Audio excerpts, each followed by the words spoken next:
Bismillahirrahmanirrahim. Assalamualaikum warahmatullahi wabarakatuh. Alhamdulillahirabbil alamin wa bihi nasta'inu ala umurid dunya waddin. Wassalatu wassalamu ala asyrofil anbiya'i wal mursalin sayyidina Muhammad wa ala alihi wa sahbihi ajmain. Halo grade 8, bertemu kembali dengan Ustazah Adibah di mata pelajaran IPA dan masih mengenai materi biologi khususnya jaringan dan organ tumbuhan ya. Oke, seperti biasa sebelum memulai kegiatan pembelajaran hari ini, Ustazah harap semuanya sudah siap dengan buku catatannya ya. Dan kita awali dengan kegiatan berdoa terlebih dahulu ya. Berdoa dipersilahkan.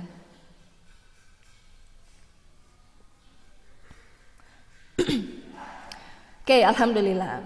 Baik soleh-soleha, pekan lalu kita sudah membahas tentang organ dan jaringan akar, batang, dan juga daun. Nah, hari ini kita akan belajar tentang organ dan jaringan bunga, buah, dan biji. Ya, nah sebelum ke organ dan jaringan bunga, buah, dan biji, kemarin kan kita sudah membahas tentang bagian daun ya. Nah, di daun itu ada fungsi. Dia memiliki fungsinya yaitu sebagai tempat terjadinya fotosintesis. Nah, apa sih fotosintesis itu? Mungkin di SD sudah pernah dipelajari. Oke, sekarang Ustazah mengajak kalian membahas lebih dalam mengenai fotosintesis. Baru nanti kita akan bahas organ dan jaringan bunga, buah, dan biji. Oke, sudah siap semua ya? Nah, seperti biasa kita awali dengan tujuan pembelajaran terlebih dahulu. Nah, ini berarti tinggal poin keempat dan kelima ya. Nanti kita akan belajar fotosintesis dan struktur dan fungsi jaringan bunga, buah, dan biji. Organ pada jaringan bunga, buah, dan biji ya. Oke, berarti artinya ini adalah pertemuan terakhir di bab tentang struktur jaringan, struktur dan organ jaringan tumbuhan ya. Gitu. Silakan disimak ya. Oke. Ustazah mau review sedikit sebelum kita membahas fotosintesis. Pekan lalu kita sudah bahas tentang jaringan pada organ tumbuhan daun ya. Nah, di daun itu ada bagian jaringan setelah epidermis yang kita sebut dengan jaringan parenkim. Jaringan parenkim pada daun masih ingat apa? Ini ya, mesofil ya. Oke, di mesofil itu ada dua lapisan jaringan ya. Ada jaringan parenkim palisade yang mana jaringannya seperti pagar, makanya sebut jaringan pagar atau bisa juga sebut jaringan tiang karena bentuknya memanjang seperti tiang. Nah, di dalam jaringan palisade itu ada bagian warna hijau-hijau nih ya. Nah, hijau-hijau ini kita sebut dengan kloroplas ya. Di dalam kloroplas itu ada klorofil. Nah, klorofil ini adalah nanti yang fungsinya untuk menyerap cahaya matahari. Nah, artinya proses fotosintesis itu nanti akan terjadi di jaringan palisade. Jadi kalau ditanya di mana tempat terjadinya fotosintesis, itu ada di daun, ya, di helai daun. Nah, di helai daun di bagian mesofil, ada yang disebut dengan jaringan palisade. Nah, di situ terjadinya, ya. Nah, kemudian di bawah jaringan parenkim palisade itu ada jaringan spons karena bentuknya seperti spons, ya, atau bunga karang. Nah, dia mengandung sedikit klorofil, tapi disinilah nanti yang akan adanya berkas pengangkut atau xilem dan floem ya. Masih ingat fungsi xilem dan floem? Kalau xilem nanti akan mengangkut air sebagai bahan untuk fotosintesis, kemudian disalurkan ke palisade. Nah, kemudian nanti terjadi proses fotosintesis dan keluar dari palisade, hasil dari fotosintesisnya akan dibawa oleh jaringan pengangkut floem ya. Kayak itu review sedikit tentang mesofil karena berkaitan dengan fotosintesis. Nah, selanjutnya kita akan membahas tentang fotosintesis. Apa sih fotosintesis itu? Kalau dilihat dari kata-katanya, di sini ada kata foto dan sintesis. Foto itu adalah cahaya, sintesis itu adalah penyusunan. Menyusun ya. Jadi fotosintesis itu adalah proses penyusunan. Penyusunan apa nih? Nah, kalau pada manusia kita mau beraktivitas itu harus ada yang namanya energi, betul nggak? Ya. Nah, energi ini didapatkan dari bahan makanan yang biasa kita konsumsi. Nah, begitupun dengan tumbuhan. Tumbuhan ini juga makhluk hidup, jadi dia butuh energi untuk beraktivitas, baik itu untuk tumbuh dan berkembang, untuk mengolah zat-zat kimia di dalam tubuhnya, itu butuh energi. Nah, energinya didapatkan dari proses pembentukan makanan yang kita sebut dengan fotosintesis ya. Nah, fotosintesis ini yang harus kalian pahami adalah, catat, pengertiannya ya, reaksinya seperti apa. Nanti reaksi ada bahan dan juga hasil, itu harus hafal. Bahannya apa, hasilnya apa, terjadinya di mana dan seperti apa. Ya, tahapannya seperti apa? Nah, kita mulai dari pengertiannya dulu. Fotosintesis adalah tadi proses pembentukan makanan ya. Nah, makanannya berupa karbohidrat. Nanti ada contoh karbohidratnya adalah glukosa ya. Dan terbentuk dari bahan anorganik. Jadi yang merah-merah ini adalah zat-zat yang pentingnya ya. Jadi silakan dicatat. Bahan-bahan anorganik seperti karbon dioksida dan uap air. Ini bahannya ya. Ini hasilnya ya. Dengan bantuan cahaya matahari. Jadi alatnya itu adalah cahaya matahari ya. Kalau bisa terjadi ke siapa? Terjadi pada makhluk hidup yang memiliki klorofil. Jadi bukan hanya tumbuhan ya, tapi seluruh makhluk hidup yang punya klorofil itu bisa melakukan fotosintesis. Contohnya selain pada tumbuhan itu ada protozoa, Euglena viridis, masih ingat? Ya, itu dia punya klorofil. Kemudian ada tumbuhan paku juga, ada tumbuhan lumut juga ya, dan tumbuhan-tumbuhan lainnya. Oke, untuk reaksinya, nah ini kita mulai dari sesuai pengertiannya ya, kita mulai dari hasilnya. Proses pembentukan makanan berupa karbohidrat, ini hasilnya. Karbohidrat atau glukosa, ya reaksi kimianya adalah C6H12O6. Ya, dan selain menghasilkan karbohidrat, fotosintesis juga menghasilkan oksigen. Nah, ya. Nah, ini menguntungkan bagi kita, bagi manusia, karena kenapa? Karena oksigen ini dibutuhkan oleh manusia untuk bernafas. Makanya kenapa? Buktinya kalau misalnya kita diem di bawah pohon siang-siang lagi terik matahari ya, nah biasanya kita ngerasa sejuk ya. Kenapa sih bisa kayak gitu? Nah, itu karena tumbuhan menghasilkan oksigen ya. Nah, kemudian ini terbentuknya dari mana? Dari bahannya dong. Bahannya yaitu karbon dioksida. Reaksi kimianya adalah karbon dioksida itu CO2 dan uap air yaitu H2O gitu ya. Nah, nanti karbon dioksida dan uap air ini bisa bereaksi apabila sudah ada cahaya matahari. Jadi cahaya matahari ini adalah alatnya gitu ya. Dan tempat terjadinya yaitu di kloroplas. Kloroplas itu khususnya di bagian lamina, di bagian helai daun ya. Kayak itu ya. Ini harus dihafalkan ya, kalau bisa dipahami. Nah, tahap-tahapannya, silakan disimak di sini. Oke, tadi fotosintesis pengertiannya sudah.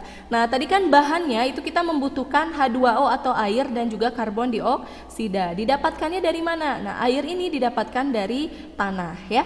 Nah, kemudian di tanah nanti akan bersentuhan dengan akar dan akar yang akan menyerap si air ini.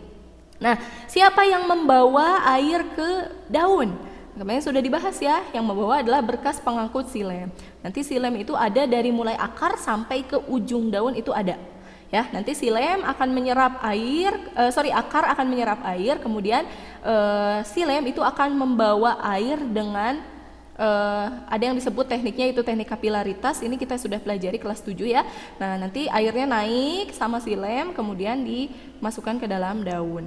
Nah, dia nggak bisa nih bereaksi kalau belum ada karbon dioksida. Nah, karbon dioksida itu didapat dari udara, dimasukkan ke dalam daun melalui apa? Masih ingat kemarin ada mulut daun ya atau stomata.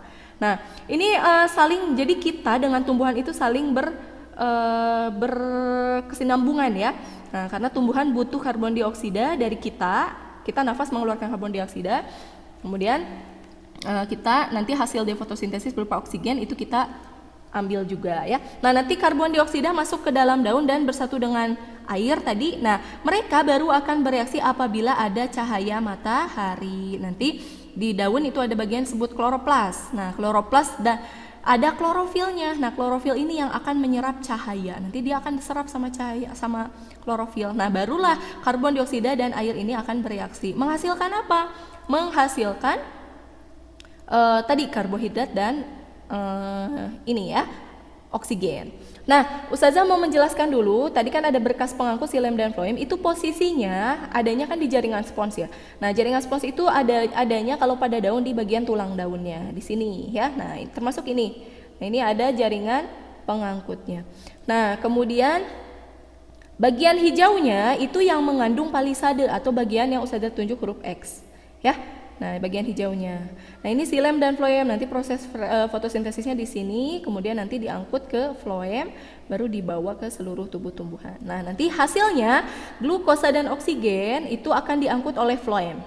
Nah, glukosanya itu akan diambil oleh tumbuhan diserap oleh tubuh tumbuhan semuanya, sel-selnya menyerap glukosa, dan oksigennya itu akan dikeluarkan sebagian, karena sebagian lagi dibutuhkan untuk bernafas oleh tumbuhan ya.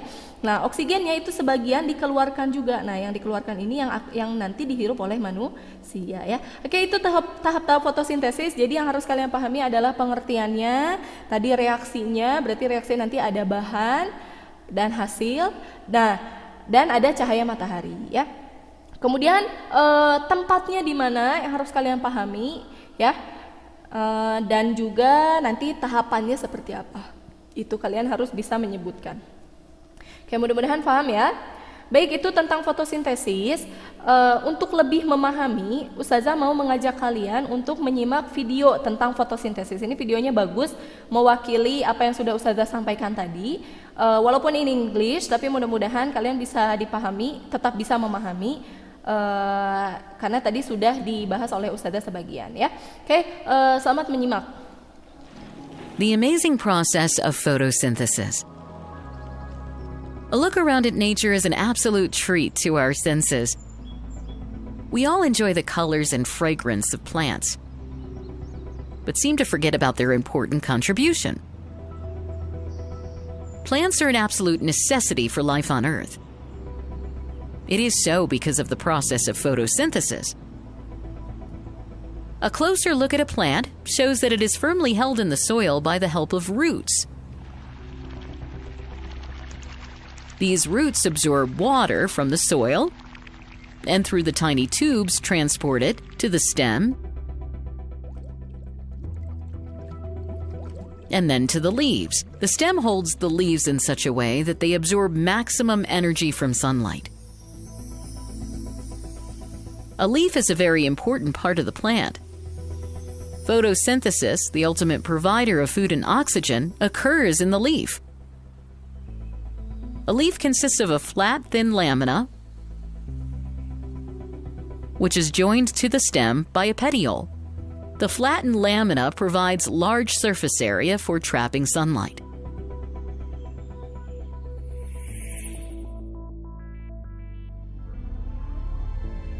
A cross-section of the leaf shows the upper and lower layers of cells, which are flat and irregular.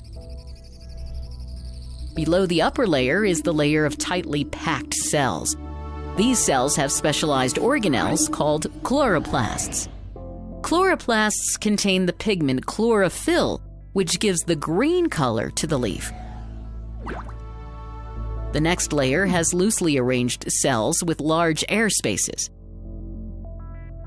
The section also shows tubes specific for transporting the absorbed water into the leaves. The lower layer has many pores called stomata. Each stoma is surrounded by two guard cells, which regulate opening and closing of the stomata. A leaf absorbs carbon dioxide from the environment through these stomata, which, after passing through air spaces, enter into the chlorophyll-containing cells.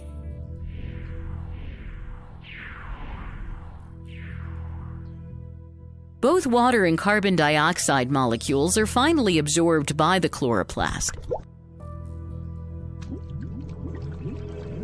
These chloroplasts also have the capacity for trapping energy from sunlight, and this energy is used to synthesize glucose and oxygen from carbon dioxide and water. These oxygen and glucose molecules diffuse out of the chloroplast.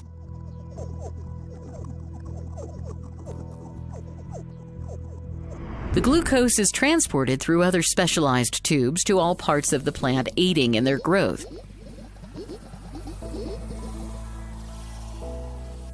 The oxygen present in these air spaces diffuses out through the stomata.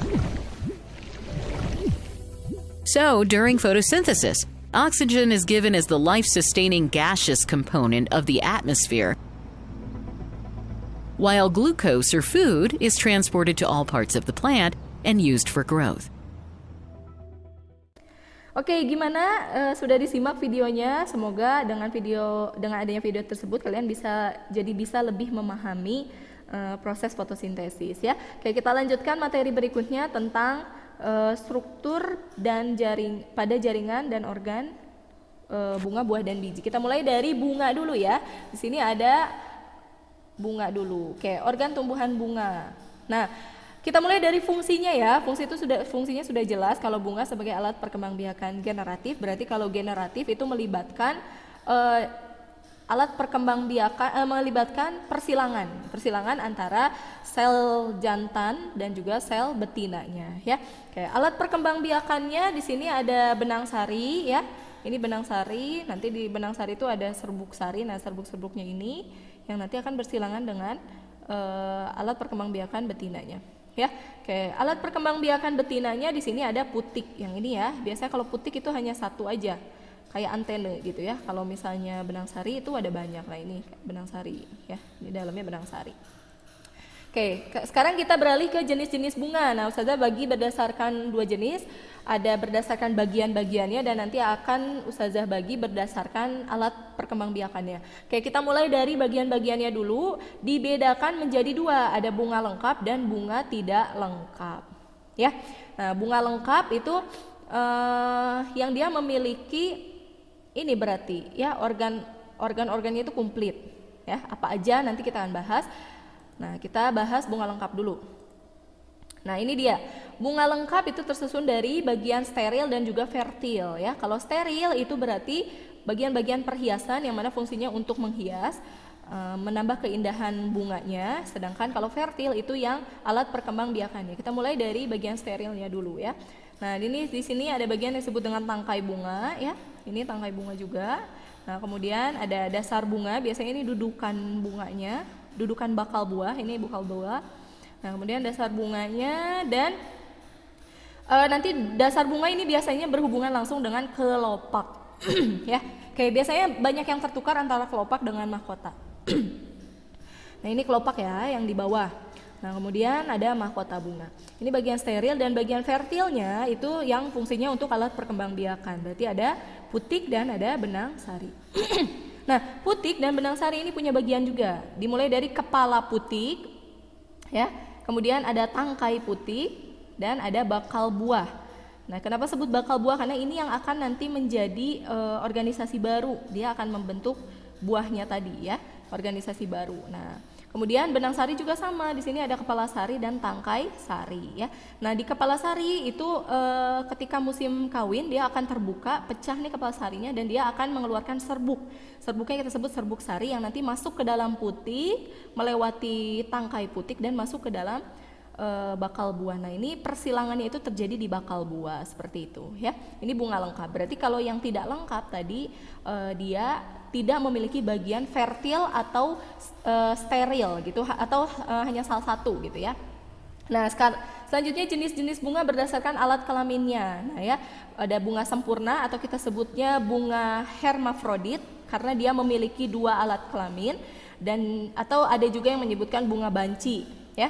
Oke, alat kelaminnya di sini dia punya serbuk sari dan juga punya putik gitu ya. Nah, contoh bunganya adalah contohnya seperti yang tadi ya. Contoh bunganya. Nah, ini adalah bunga sepatu, aslinya seperti ini ya. Nih, bunga sepatu atau bahasa Latinnya adalah Hibiscus rosasinensis ya. Nah, kemudian yang tidak sempurna itu yang hanya memiliki salah satu alat kelamin aja, bagian fertil saja. Kalau ada yang hanya putik, misalnya sini pada bunga Kamboja atau pada benang sari saja ya. Ini benang sari contohnya pada tumbuhan jagung ya. Nah, kalau misalnya bunga tidak sempurna itu kebanyakan sih kelompok tumbuhan monokotil ya. Kalau di kotil itu banyak yang sempurna, bukan semua tapi kebanyakan sempurna gitu ya. Oke, itu tadi bunga, cuma segitu aja karena kita nggak akan bahas jaringannya, organnya saja. Nah, kita lanjutkan ke organ pada tumbuhan buah ya. Buah itu fungsinya apa sih? Buah itu kan merupakan bakal buah. Tadi ada bakal buah ya, di sini kita ulangi. Nah, ini ada bakal buah. Nah, nanti akan berubah menjadi buah gitu ya. Nah, bakal buah yang dibuahi itu kita sebut dengan buah ya. Mudah-mudahan paham ya. Buah merupakan bakal buah yang mengalami fertilisasi, persilangan ya. Jadi ada persilangan antara tadi serbuk sari dengan bakal buahnya gitu ya. Nah, ini bakal buah. Oke. Nah, nanti dia akan mengalami persilangan. Nah, jadi si polennya itu nanti akan menerima serbuk sari dan masuk. Nah, bakal buah ini nanti kalau dibuahi dia akan membesar. Tumbuh hingga menjadi endosperma dan zigot ya. Nah, nanti zigot ini akan menjadi buah. Kita nggak akan bahas itu karena terlalu jauh. Oke, kemudian fungsi buah sendiri itu sebagai tempat penyimpanan cadangan makanan ya. Dan biasanya bisa kita konsumsi juga. Dan buah ini seringkali membungkus biji ya. Nah, ini contohnya bijinya. Nah, ini adalah yang kita sebut buahnya. Nah, ini ya. Tempat penyimpanan cadangan makanannya di sini ya, yang hijau. Oke, contohnya ini ada buah alpukat. Nah, kemudian Ustazah mau bahas bagian-bagian buah ya. Bagian buah itu dimulai dari kulit bagian luar atau kita sebut dengan exocarpium. Carp itu carpium ya. Jadi kulit luar ya, exo itu luar. Lapisan luar buah yang keras, biasanya keras dan tidak tembus air. Dia biasanya mengandung banyak lapisan lilin, makanya licin ya. Kalau mangga, kita bayangin mangga. Nah, mangga itu kan kulitnya dia biasanya licin, tebal gitu ya. Kenapa? Karena tidak menyerap air ya. Atau kita sebut dengan kulit buah cangkang ya, kita sebutnya cangkang buah ya. Nah, macam-macam, ada yang dia hanya mengandung lilin ya. Contohnya ini pada apel, pada jeruk gitu. Ada juga yang mengandung duri seperti durian dan juga ini ada apa? Nanas ya. Kemudian ada yang bisa dikonsumsi, ada yang tidak ya. Kemudian mesocarpium adalah, nah ini yang kita makan. Yang kita makan ini kita sebut dengan daging buah dan biasanya banyak mengandung serat ya. Kemudian setelah daging buah itu ada endocarpium. Kalau tadi exo luar, nah sekarang endo dalam ya. Endocarpium ini adalah lapisan yang berbatasan dengan biji, jadi dia yang melindungi bijinya ya. Itu buah yang umum kita ketahui, tapi ada juga nih buah lain yang dia strukturnya itu berbeda ya. Contohnya ini contoh aslinya ya pada mangga ya. Nah, endocarpium, ada mesocarpium yang kita makan dan exocarpium itu kulitnya. Nah, ini pada kelapa dia unik. Jadi dia ini bagian exocarpiumnya itu yang hijaunya. Nah, bagian mesocarpium yang biasanya kita bisa konsumsi, kalau pada kelapa itu bagian yang tidak bisa kita konsumsi. Nah, ini yang biasanya banyak mengandung jaringan sklerenkim ya, kemarin kita pernah bahas, yaitu serabut kelapa atau serabutnya ya. Nah, serabut kelapanya ini adalah mesocarpiumnya gitu ya. Kemudian endocarpiumnya itu adalah batok kelapanya yang keras ya. Jadi yang kita makan apa? Yang kita makan adalah bijinya. Jadi kalau pada kelapa itu adalah bijinya ya. Oke, itu bagian-bagian dari buah, mudah-mudahan paham, sangat mudah ya. Nah, ini yang ditunjukkan adalah exocarpium dan yang ditunjukkan selanjutnya yaitu ini bagian endocarpium, batoknya ya. Ini adalah bijinya, yang kita konsumsi bijinya ya. Seperti itu. Nah, sekarang kita akan beralih ke biji ya. Organ tumbuhan pada biji. Biji ini merupakan alat perkembangbiakan utama ya. Biji itu mengandung individu baru ya. Biji ini nanti yang akan menjadi individu baru, tumbuhan baru ya. Kayak biji itu dibedakan ya. Kalau berdasarkan kelompok tumbuhan dikotil dan monokotil, biji itu pada monokotil biasanya berkeping 1 dan dikotil biasanya berkeping 2 ya. Apanya sih yang 2 itu? Kotiledonnya. Nah, kita akan bahas nih satu-satu. Nah, bagian-bagian biji itu ada yang disebut dengan kulit biji atau kita sebut seed coat, di sini bahasa Inggrisnya seed coat, atau kita sebut dengan tadi endocarpium ya. Tapi endocarpium itu sebetulnya bagian dari buah sih ya, cuman dia membungkus biji. Nah, kemudian bijinya ini kita sebut kotiledon ya. Kalau pada buah kita sebutnya tadi daging buah, kalau di biji ini kita sebut kotiledon. Nah, kotiledonnya ini yang bisa dibagi 2 atau enggak. Kalau misalnya dia kalau dibagi 2 berarti dia dikotil, kalau dia enggak bisa berarti monokotil gitu ya. Kemudian di dalam biji ini ada plumula. Plumula ini adalah calon daun dan ada radikula. Radikula ini adalah calon akar ya. Ini calon akar, ini calon daun ya. Ini contohnya pada kelompok tumbuhan dikotil kacang ya. Nah, sekarang kita lihat yang monokotil. Yang monokotil ini dia nggak bisa dibagi 2. Jadi keping bijinya hanya ada 1. Kita lihat ya. Oke, bagian luar ada kulit biji yang harus kalian pahami, yang Ustazah beri tanda merah. Kulit biji ya, kulit biji. Kemudian bedanya kalau pada biji monokotil dia punya bagian endosperma yang tebal. Kalau yang dikotil itu nggak ada, bahkan ada tapi strukturnya kecil, bahkan dikiranya nggak ada gitu ya. Nah kalau pada monokotil ini ada endosperm, terus ada kotiledon. Nah kotiledonnya ini yang di bagian bawahnya justru ya. Nah kotiledonnya ini yang yang tidak bisa dibagi dua ya, jadi dia tidak terbelah gitu. Nah kemudian ada plumula, calon daun ya tadi, dan ada radicula atau calon akar ya. Oke, itu bagian-bagian dari biji. Oke, untuk materi hari ini sudah selesai. Ustazah harap kalian bisa memahami. Kalau memang ada yang masih kurang paham, boleh ditanyakan langsung ke Ustazah, silakan japri ke Ustazah. Kemudian untuk selanjutnya Ustazah akan memberikan latihan soal, tapi latihan soalnya ini berkaitan dengan latihan soal dengan materi-materi yang udah Ustazah sampaikan dari pertemuan awal ya. Maksudnya tentang jaringan tumbuhan ya. Jadi mulai dari jaringan tumbuhan secara umum, kemudian ada akar, batang, dan daun, bunga, buah, dan biji, dan juga fotosintesis ya. Selamat mengerjakan, mudah-mudahan bisa dipahami. Kurang lebihnya mohon maaf. Terima kasih. Wabillahi taufiq wal hidayah. Wassalamualaikum warahmatullahi wabarakatuh. Selamat mengerjakan soal.